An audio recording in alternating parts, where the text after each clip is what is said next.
जो लोग ज्यादा सोचते हैं उन्हें एक कहानी सुनाता हूँ। ये कहानी पूरा सुन लिए तो चिंता करना छोड़ दोगे तो सुनो। एक छोटे से गांव में आरव नाम का व्यक्ति रहता था।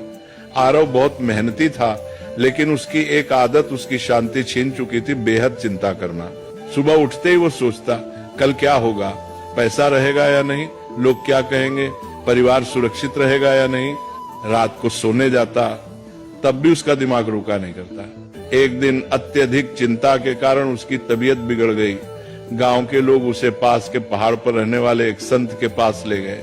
संत बहुत सरल जीवन जीते थे, न ज्यादा बोलना न ज्यादा सोचना। आरव ने संत से कहा, महाराज, मेरा मन कभी शांत नहीं होता, मैं हर समय डर और चिंता में रहता हूँ। संत मुस्कुराए और पास रखी एक मिट्टी की मटकी उठाई। उन्होंने कहा, इस मटकी को पानी से भर दो। आरव ने मटकी भर दी। फिर संत बोले, अब इसे सिर पर रखो और चलो, लेकिन एक शर्त है, अगर एक बूंद भी गिरी तो तुम असफल हो जाओगे। आरव पूरी तरह मटकी पर ध्यान लगाकर चलने लगा। रास्ते में लोग उससे बातें करते रहे, आवाजें आती रहीं, लेकिन आरव ने कुछ नहीं सुना। वह सिर्फ मटकी पर ध्यान देता रहा।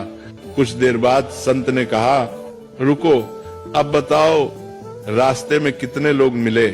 आरव बोला, महाराज, मुझे कुछ पता नहीं, मैं तो बस मटकी बचाने पर ध्यान दे रहा था। संत ने शांत स्वर में कहा, यही संत होने की शुरुआत है। जब ध्यान जरूरी चीज पर होता है तो बेकार की आवाजें अपने आप चुप हो जाती हैं। तुम्हारी चिंता इसलिए है क्योंकि तुम उन चीजों पर ध्यान दे रहे हो जो अभी हुई ही नहीं। फिर संत ने आगे कहा, जो तुम्हारे हाथ में है कर्म, उसे ईमानदारी से करो। जो तुम्हारे हाथ में नहीं, भविष्य से भगवान पर छोड़ दो। यही संत का मन है। उस दिन आरव समझ गया, संत होना जंगल में जाना नहीं है, संत होना मन की अनावश्यक चिंताओं को छोड़ देना है। धीरे धीरे आरव ने चिंता कम की, वर्तमान में जीना सीखा, और वही व्यक्ति जो कभी बेचैन रहता था अब दूसरों को शांति की सीख देने लगा।